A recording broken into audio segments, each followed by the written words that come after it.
नमस्कार। आज मैं आप लोग के लिए छठी कक्षा से एक पाँचवें पाठ को लेकर आई हूँ। इसका नाम है हार की जीत और ये एक कहानी है और ये कहानी मैं आज आप लोग को सुनाने वाली हूँ। ये कहानी लिखा हुआ है सुदर्शन जी का। सुदर्शन जी ने ये बहुत ही सुंदर कहानी लिखी है जिसमें मानवता है और कैसे जो है हार वो जीत में परिवर्तित हो जाता है, हार जो है वो जीत में बदल जाता है। इसके बारे में एक कहानी है। तो इसमें है एक बाबा भारती रहते हैं और उनका एक घोड़ा रहता है।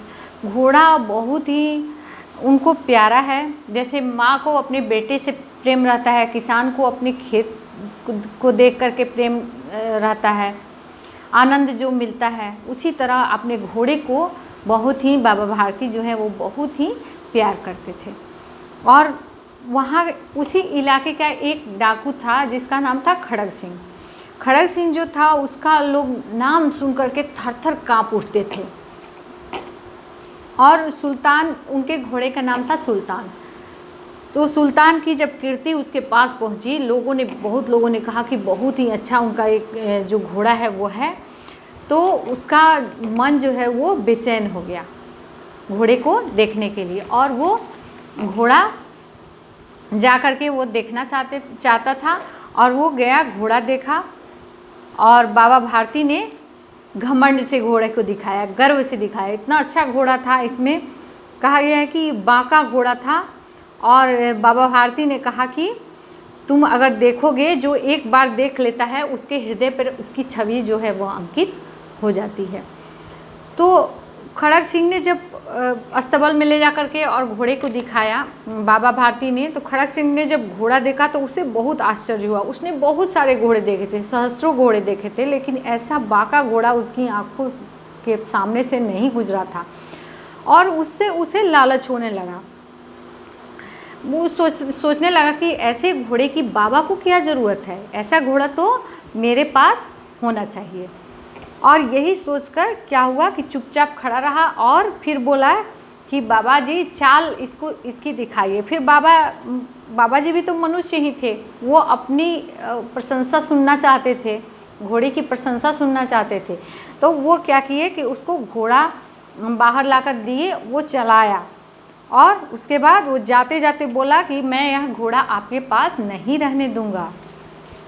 बाबा भारती जो है वो डर गए, वो बहुत ज़्यादा डर गए और बोले कि कई मास लेकिन बीत गए, लेकिन खड़ग सिंह जो है वो नहीं आया। उनको थोड़ा थोड़ा लापरवाह हो गए बाबा जी की, अब ये जो है वो नहीं लेके जाएगा, मेरे घोड़े को वो नहीं लेके जाएगा। लेकिन एक दिन क्या हुआ कि बाबा भारती जो है वो सुल्तान के पीठ पर सवार होकर, सुल्तान घोड़े का नाम था, उसकी पीठ पर सवार होकर घूमने के लिए जा रहे थे। अचानक एक ओर से आवाज़ आई कि बाबा इस कंगले की भी बात सुनते जाना। वो एक अपाहिज था, आदमी था और उसकी आवाज़ में जो थी करुणा थी, करुणा की भावना थी। बाबा ने घोड़े को एकदम थाम लिया, रोक लिया और वो अपाहिज बोला, बाबा मैं दुखियारा हूँ और मुझ पर रहम करो। यहाँ से कुछ दूरी पर 3 मील पर मेरा घर है, मुझे वहाँ जाना है, चढ़ा लो। बाबा भारती ने उसको चढ़ा लिया घोड़े पर, दया उनको आ गई और उनको घोड़े पर चढ़ा लिया। फिर जब वो चलने लगा घोड़ा तो अचानक उनके हाथ से लगाम जो है वो छूट गई और उन्हें आश्चर्य का ठिकाना नहीं रहा। देखा कि अपाहिज जो है घोड़े पर तन करके बैठा हुआ है और क्या कर रहा था, वो घोड़े को दौड़ा करके लेते जा रहा था। वो रोक ही नहीं रहा था, घोड़े को दौड़ा करके लेते जा रहा था। कुछ देर बाबा भारती चुप रहे, उनका प्यारा घोड़ा था, लेकिन फिर चिल्लाकर पूरे जोर से कहा, जरा ठहर जाओ बाबा भारती, अब मैं घोड़ा नहीं दूंगा। वो डाकू था, जो खड़ग सिंह डाकू था वो वही था, अपाहिज बन करके और आया था। तो बाबा जी बोला कि बाबा जी मैं घोड़ा नहीं दूंगा, आपको जो कहना है वो कहिए। तो बाबा ने कहा कि मैं एक प्रार्थना करता हूँ, तुमको इसको मानना पड़ेगा।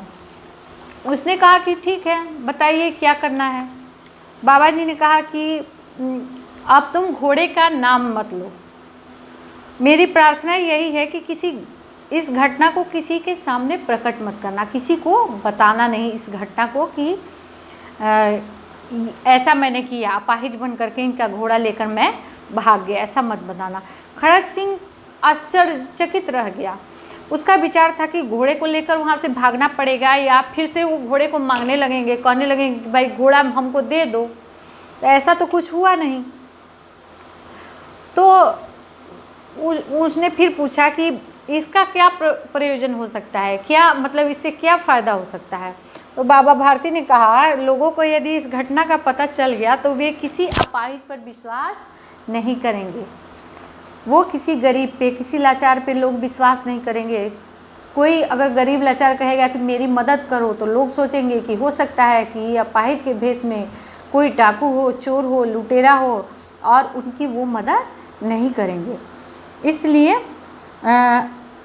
तुम किसी को ये घटना का जिक्र मत करना, किसी को ये घटना की जानकारी मत देना, तुम घोड़ा लेके जाओ। और अंधकार में बाबा भारती जो है वो खड़ग सिंह चले गए अपने मंदिर के पास। और सुल्तान ये कहते कहते ऐसे मुंह मोड़ लिया जैसे सुल्तान से उनका कोई नाता ही नहीं था। फिर क्या हुआ कि जब मंदिर पे पहुँचे तो अंदर कोई शब्द सुनाई नहीं दे रहा था। धीरे धीरे वहाँ पे पहुँचे, अस्तबल के फाटक के तरफ वो धीरे धीरे जा रहे थे, क्योंकि उनका बहुत ही प्यारा घोड़ा था। तो वो गए। उस समय बाबा भारती स्वयं लाठी लेकर पहरा देते थे, लेकिन उस दिन उनको कोई डर नहीं था। वो समझ रहे थे कि अब तो मेरा घोड़ा चला गया, मैं किसके लिए पहरा दूंगा। फिर आगे बढ़कर सुल्तान को उनके स्थान पर बांध दिया। जो सुल्तान ये था खड़ग सिंह ने, खड़ग सिंह जो है वो उस दिन खड़ग सिंह क्या किया, धीरे धीरे जा कर के और सुल्तान को उसके स्थान पर बांध दिया और बाहर निकलकर फाटक बंद कर दिया। ऐसा क्यों हुआ? क्योंकि बाबा भारती ने जब ये कहा था कि इस घटना का जिक्र नहीं करना, तो खड़ग सिंह जैसे डाकू जो थे, जिसके डर से लोग भयभीत हो जाते थे, उसका हृदय परिवर्तन हो गया, उसका मन बदल गया कि एक उसका इतना प्यारा घोड़ा है, लेकिन वो घोड़े के बारे में नहीं सोच रहा है, वो लोगों के बारे में सोच रहा है। और मैं कैसा हूँ कि मैं उनका प्यारा घोड़ा मैंने उनसे छीन लिया, और उसका हृदय परिवर्तन हो गया, उसे आत्मग्लानि होने लगी और वो ले जाकर घोड़ा बांध देता है उनके जहाँ पे वो रहता था, मंदिर के अस्तबल में ले जा कर के घोड़ा बांध देता है। रात्रि का तीसरा पहर बीत चुका था। चौथा पहर आरंभ होते ही बाबा भारती ने कुटिया के बाहर से निकलकर ठंडे जल में स्नान किया और फाटक पर पहुंचकर अपनी भूल प्रतीत हुई। रोज़ का उनका आदत था कि घोड़े को देखने के लिए जाते थे, साथ ही वो थोड़ा थोड़ा जाने लगे, फिर निराशा से वहीं रुक गए। घोड़े ने अपने स्वामी के पाँव को पहचान लिया और जोर से हिनहिनाया। घोड़े जो होते हैं वो हिनहिनाते हैं। अब बाबा भारती के आश्चर्य और प्रसन्नता से दौड़ते हुए अंदर घुसे और अपने प्यारे घोड़े के गले से लिपटकर इस प्रकार रोने लगे, मानो कोई पिता बहुत दिन से बिछड़े हुए पुत्र से मिल रहा हो। बार बार उसकी पीठ पर हाथ फेरते और मुंह पर थपकियां देते। फिर वे संतोष से बोले, अब कोई गरीबों की सहायता से मुंह नहीं मोड़ेगा। उनको इस बात का विश्वास हो गया कि डाकू खड़ग सिंह जो है उसका हृदय परिवर्तन हो गया, उसका मन बदल गया है, उसका मन गरीबों की अब सेवा से भटकेगा नहीं और वो सुधर जाएगा, वो भी अब डाकू नहीं रह पाएगा, क्योंकि उसके मन में जो है वो निर्मल भावनाएं अंकुरित हो चुकी हैं, आ चुकी हैं। इसलिए वो मेरा घोड़ा मुझे ला करके यहाँ छोड़ गया है। तो ये पाठ बहुत ही अच्छी कहानी थी, आप लोगों को मैं पढ़ा दी हूँ। इसके अगले वीडियो में इसके प्रश्न उत्तर को बताऊँगी। धन्यवाद।